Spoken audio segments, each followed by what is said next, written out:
Hi everyone. Hi, this is Christine Crow here, and welcome to day 8. Woo woo! This is the 30-day challenge, the CEO challenge, and I'm super pumped.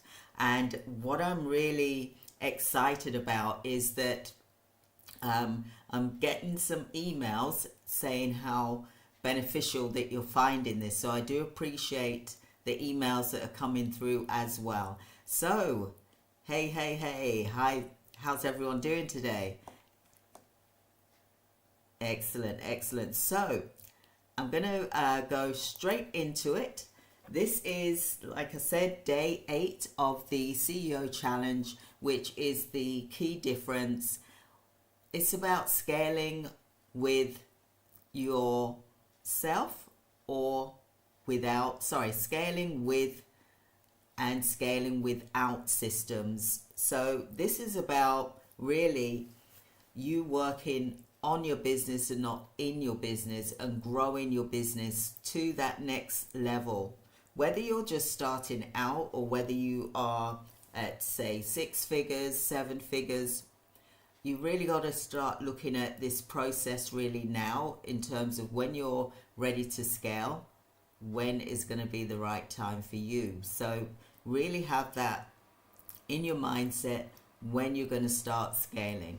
Now, I'm not saying to jump straight into it, but it really depends on how much time you spend. If you're going to work, for example, then maybe you could have someone working on your, in your business for you whilst you're at work. And then you can use your money that you get from work. A percentage of that can go towards your business setup, for example, which is normal to do that. Okay, so some people that do 2 jobs, for example, to help them pay for setting up their business, to pay for things like insurance, and there's going to be a video on that as well. So if you aim to build a business that grows without you going broke, then you need to understand the critical difference between scaling with your systems versus without them.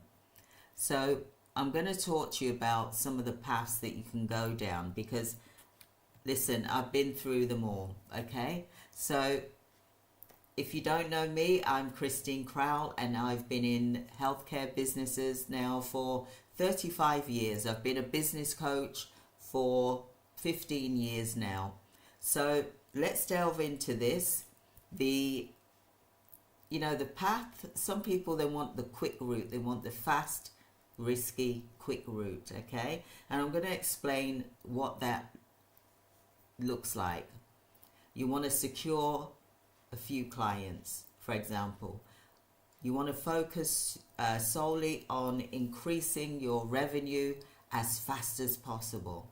You want to ramp up and your spending to fuel your growth. Struggle with client retention because you're getting a lot of clients at once. And I'll give a perfect example of this is like you got a contract with a government organization, for example, and you got all these thousands of hours coming in, but you're trying to keep up, and it can become a bit difficult if not managed correctly, or it will become overwhelming for you and that you're not actually getting a life for yourself. So that's something I wanted to mention as well, to be mindful of the reason why you went into this in the first place. So you are the CEO. You want to be able to create a business that you love. So look at your experience with hiring challenges, because they will always be hiring challenges and lead into costly mistakes, okay? You pour money into ads to compensate for underlying issues. You hustle endlessly to cover increasing expenses. You also can damage your reputation due to poor service delivery, and eventually you will go broke. And this is because we're not thinking logically, we're rushing and we're looking, okay, we got all these staff members, I need to pay my staff members, and you're paying at a higher rate than really what that staff member is actually giving you. So always look at doing staff audits every year to see what that staff member is actually doing. What is the quality that they're giving you that's producing money for the company, for example. So then there's the second path, which is the sustainable growth strategy. So start by getting your first few clients. Invest time in building a solid foundation. Develop a standardized process for acquiring clients and fulfilling their needs. Hire strategically to free up your time and focus on growth. Streamline operations for efficiency as you scale. You want to transition from working in the business to working on the business as a visionary leader. Look, it's important that you look at this path because this is the right path to go. You don't want to be rushing, trying to get as many hours in as you possibly can, and then you're getting a lower income coming in, and you've got all these wages to pay, you've got all the bills to pay, and what are you actually left with profit-wise, where you're actually enjoying the business that you've set up and that you love? What is it that you're getting from this? Because it has to be that you're getting something from this business, for example. So you got to look at the short-term gains versus your long-term success. The first path might get you quick cash, but often leads to financial and reputational ruin. The second path takes you time and effort, but builds a business that generates consistent profits and provides long-term freedom. Ultimately, the choice is yours. So if you chase quick money, or you build a business that offers both profit and freedom for the long haul. Now, isn't that something that you want to have in your business, for example? So when you're looking at the two paths, you will see that there is like the red path, which is the first path that I talked about, that you're not growing in a way that you want to grow. You're taking on plenty of hours, for example, but your rates are very low. Whereas with the path 2, you're taking on less hours and you're getting paid higher rate. So therefore it's more quality that you're providing as well. The chart that I was just talking about, the path 1 showed a quick but risky path, which this path focuses on rapid revenue growth, but often leads to financial instability. Path 2 is the right path, sustainable growth. And this path emphasizes building a strong foundation and systems for long-term success and profitability as well. So building effective business systems is crucial for sustainable growth, efficiency and profitability. You want a well-designed system that streamlines your operations, reduces errors, improves consistency, and frees up time to really have a strategic planning. So I'm going to talk to you about how you can build effective business systems. And this is, the 30-day challenge, the CEO challenge. And it's important that you've got your pen and paper. I know you can listen to this video, but it's also nice to write things down as well. So I'm just going to wait for you to get your pen and paper.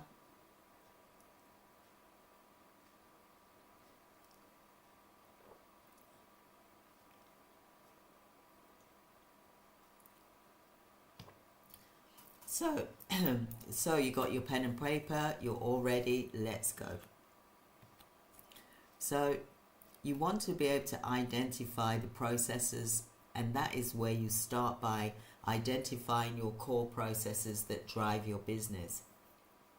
These are the essential activities that keep your business running, and it includes sales, marketing, how you attract your leads, how do you deliver your operations, what is your product and services to your customers, finance, accounting, how you manage your money, including invoices, bookkeeping and financial planning, human resources, how you hire, train and retain employees, customer service, how you support customers and handle any complaints. So, you want to map out each process. For each core process, you want to create a detailed process map or workflow.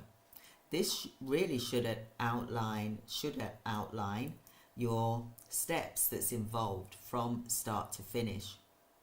Use a flow chart or diagram to visualize these steps and ensure that you cover the inputs, what triggers your processes, i.e. customer order, your task, what are the specific actions that are needed during this process, your order, your processing, your packaging, for example.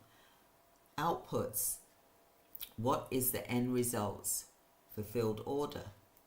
Rules, who is responsible for each step, your sales team, fulfillment team, for example. It's important that everybody works together as a cog, otherwise that business that you've built and you've really poured your heart and soul into is going downhill, for example. The tools that you need. What tools or software are you using? CRM, systems, inventory, management tools is a must. I will say that. It is a must that you must look at these tools and implement them when you can, as quickly as possible, because you need them. Don't rely on the sort of the slower way. You want things to be automated, where it's just done for you, click of a button, 1 minute, boom, done, as opposed to getting someone to do it for you and it's taking longer, for example. So you want to have SOPs, standardized operations procedures, for example. The SOPs are your step-by-step guide instructions that will explain how the team members are to perform their tasks within this. They should be clear, concise, use a simple language and avoid any jargon, for example. Accessible. Make sure all employees can easily access and understand the SOP. Detailed. Include all necessary details such as specific and responsible parties and the required resources in place. Flexibility as well.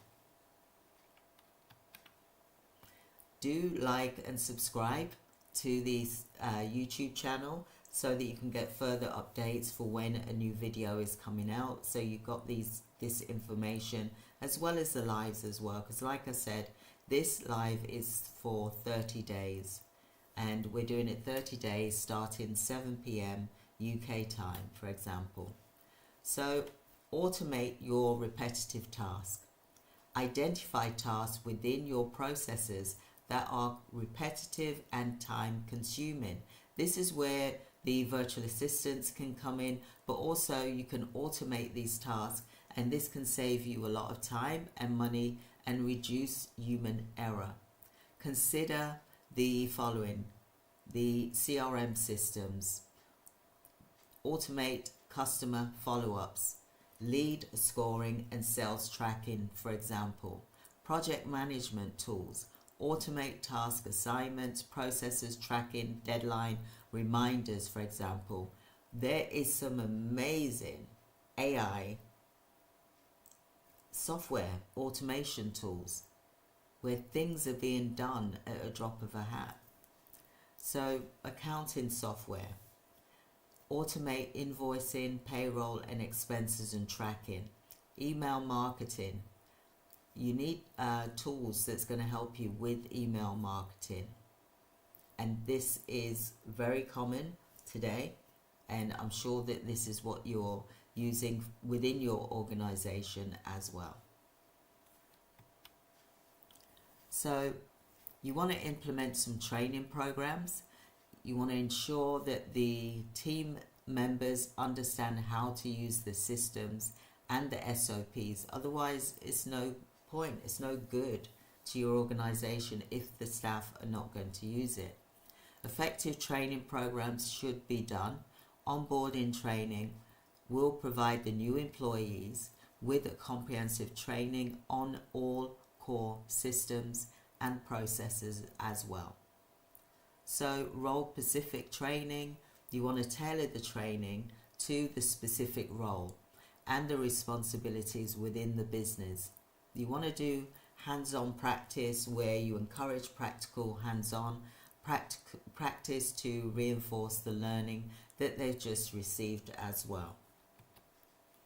So you want to be able to measure and monitor the performance. I'm just going to drink my tea.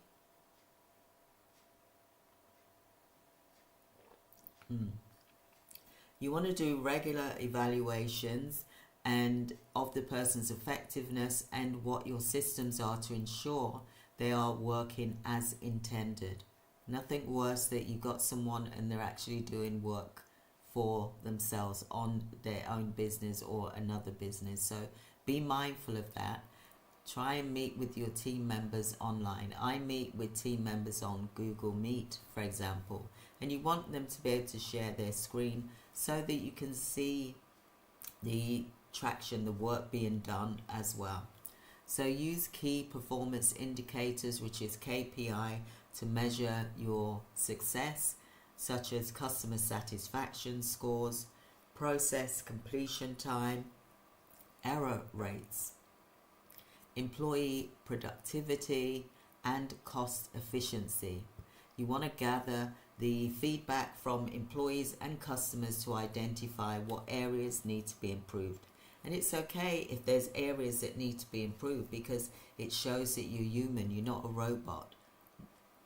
It's not going to be perfect 100%. There's going to be things that you're going to need to work on and grow and develop. And so is the clients that you work with as well. They've got to also grow and develop and not just sit back and think it's going to be all done for them, for example. So you want to ensure that you are doing this as the CEO, for example. You want to ensure compliance and security as well for your systems. Should comply with relevant laws and regulations to ensure that data security and privacy is protected. So this includes compliance check, regular audit systems for compliance with industry standards and regulations. You want to also be mindful of the data security measures, implement robust data protection measures such as encryption, secure access control, and regular security updates. You want to also have a backup plan as well, where your data can be recovered in the event that there's a business continuity issue or failure or breach. You can act accordingly. And this is important because people will try and breach your data, but you've got to keep an eye on it, for example. So you want to leverage technology and tools, and this is by you utilizing that technology to enhance systems and make them more efficient. So consider cloud-based software solutions. This is for easy access, scalability, and collaboration.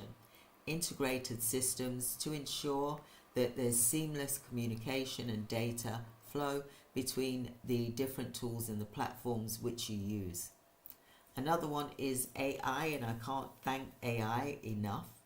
So AI and machine learning to automate data analysis, customer interactions, and decision-making processes as well. So it's important to look at these things. So foster a culture of system thinking, Encourage a culture where every team member understands the importance of systems and the activity which contributes to the effectiveness. This involves leadership support, employee involvement, recognition and rewards. And this is something which I wanted to talk to you about. So I'll just explain about the rewards. And now I'm going to just go slightly back a bit here.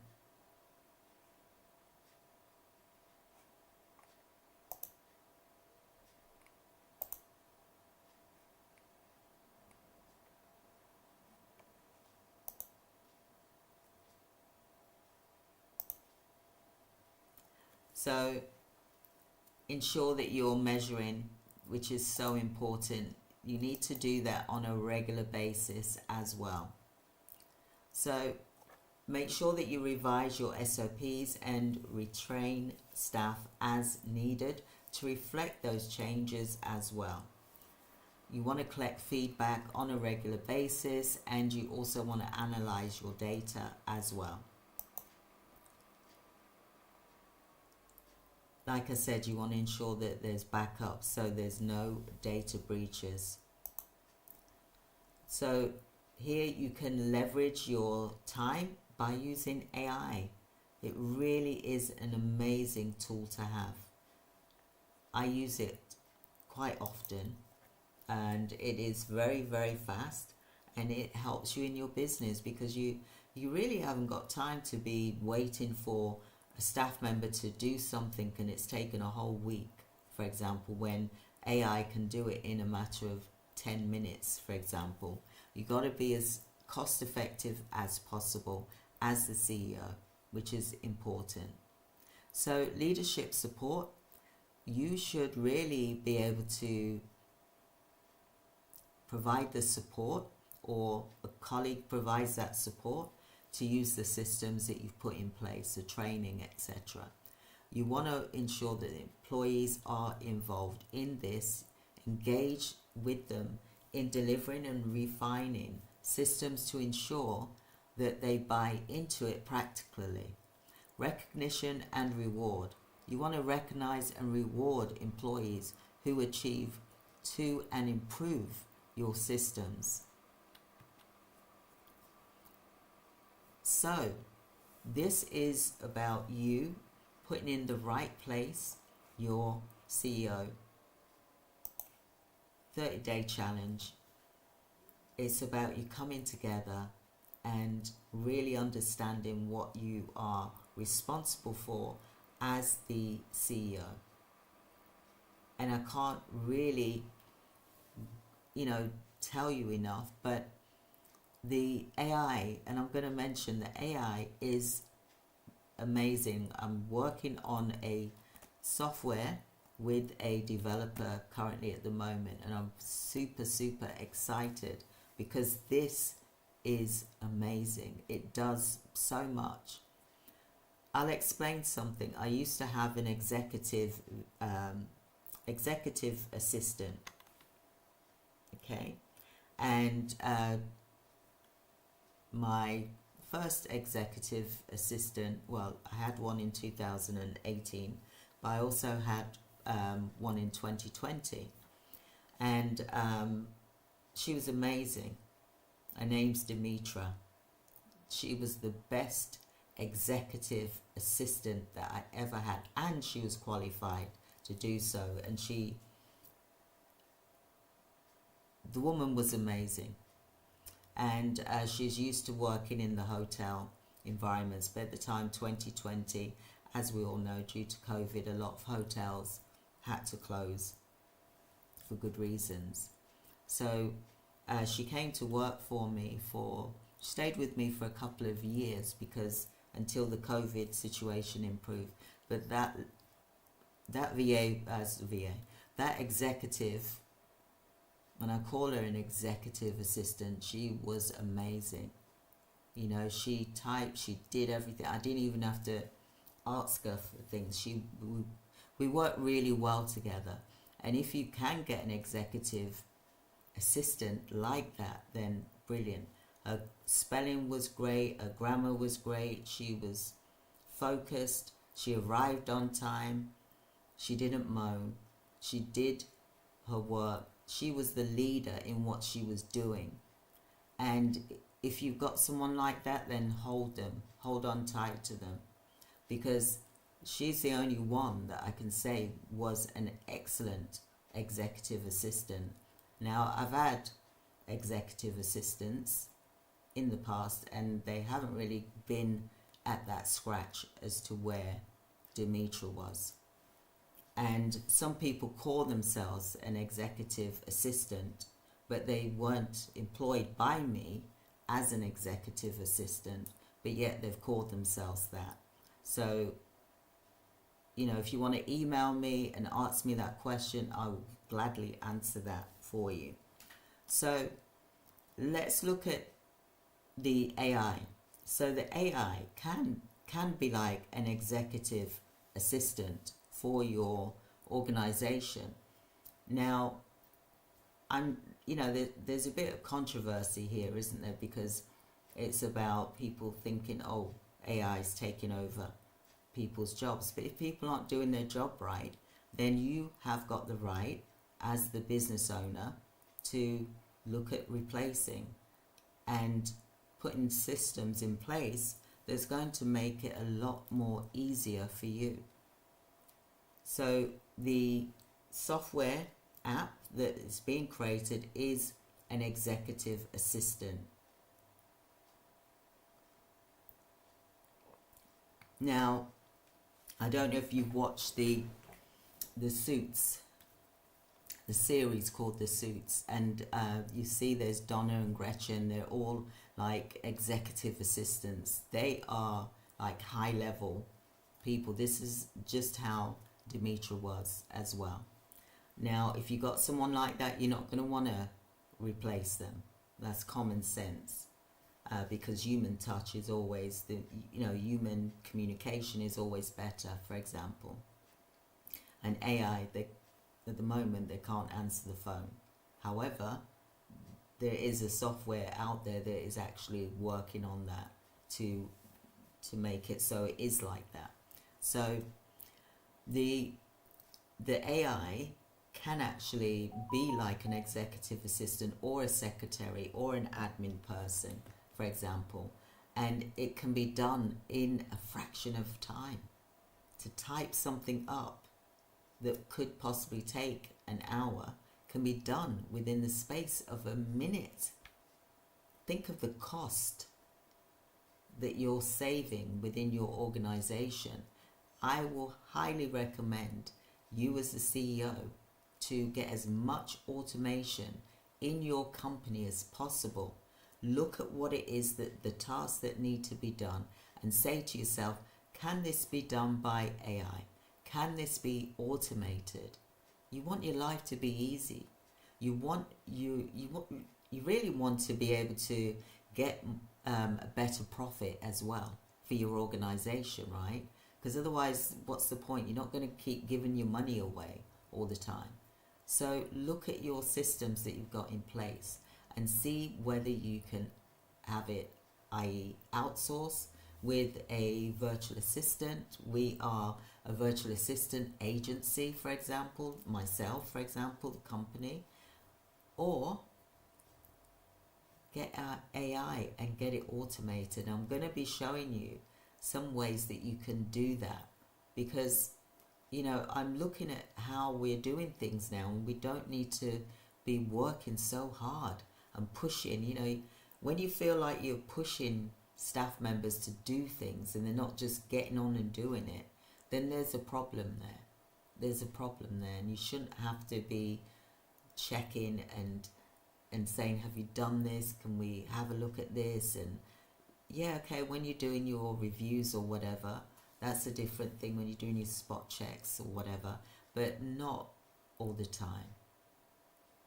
We shouldn't have to do that. It's not fair to you as the CEO, because you've got things that you've got to get on with and do. And your a master, you're a genius at being the CEO, working on your business, not in it. So I just wanted to share that with you. AI is amazing. So I'm going to be talking about some tools as well. We'll be talking about that tomorrow. And I'll be going through how you can use those tools that's going to help you in your business. So I'm super pumped that you've been here today. Thank you so much for day 8 of the CEO challenge, and I explained the difference between scaling versus without systems. You got to have these systems in place. In order to grow, you got to have that. So I hope that you've enjoyed today's training. I look forward to speaking with you tomorrow. And also, don't forget, there's other videos as well for you to watch here in the YouTube channel. And I look forward to speaking with you all tomorrow. Take care. Have a blessed day. Thank you. Bye.